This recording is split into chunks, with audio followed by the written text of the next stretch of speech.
still counts, and other people came eventually. Thank you for your support.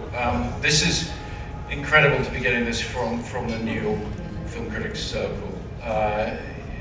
Directors have a complex emotional relationship with critics and criticism.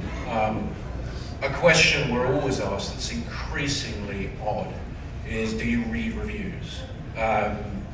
Let's start with the fact that I'm British, and a typical family gathering will involve relatives saying to me, you know, Christopher, you probably shouldn't open The Guardian today.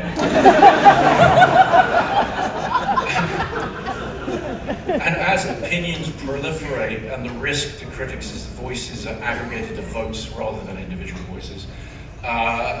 For example, I was on my Peloton doing a high interval, some shit, I'm dying, and the instructor started talking about one of my films and said, has anyone else seen this? Because that's a couple hours of my life I'll never get back again.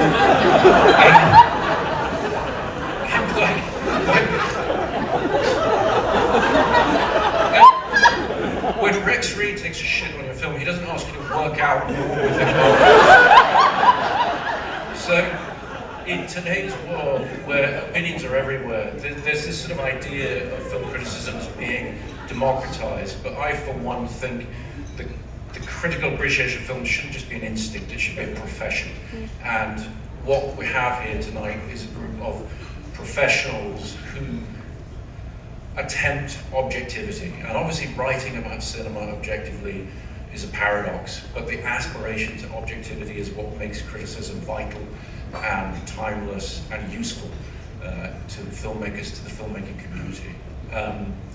I started as an independent filmmaker, but I've been a studio filmmaker for a long time. And I believe in studio filmmaking. I believe it's possible to take on any subject and can do anything.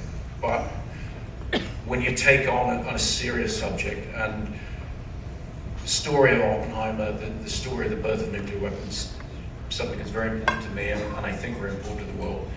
And in taking that on, and you would have to make choices that risk misinterpretation.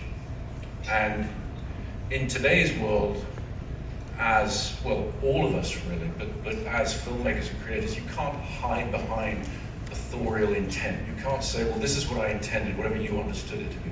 We live in a world where the person receiving the story has the right to say what it means to them.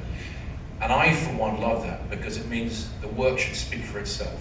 It's not about what I say it is, it's about what you receive it to be.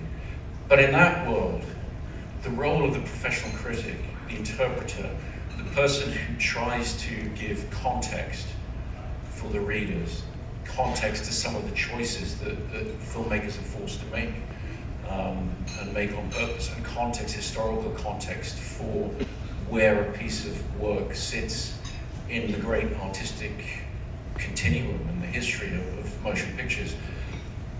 It's incredibly important, and I've never been so grateful for careful and considered and thoughtful writing about one of my films as I was on Oppenheimer. And I'm speaking as someone who's made a name for himself telling a story backwards to begin with. So it's meant the world to me. This award therefore means the world to me.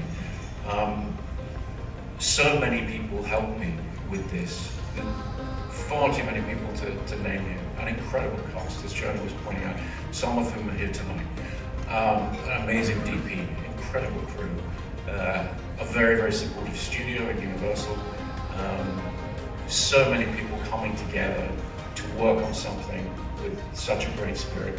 And as a director, it's the greatest privilege in the world. So it just remains for me to thank the most important collaborator, who can't be here tonight, Emma Thomas, my partner in life and in film. None of this happened without her.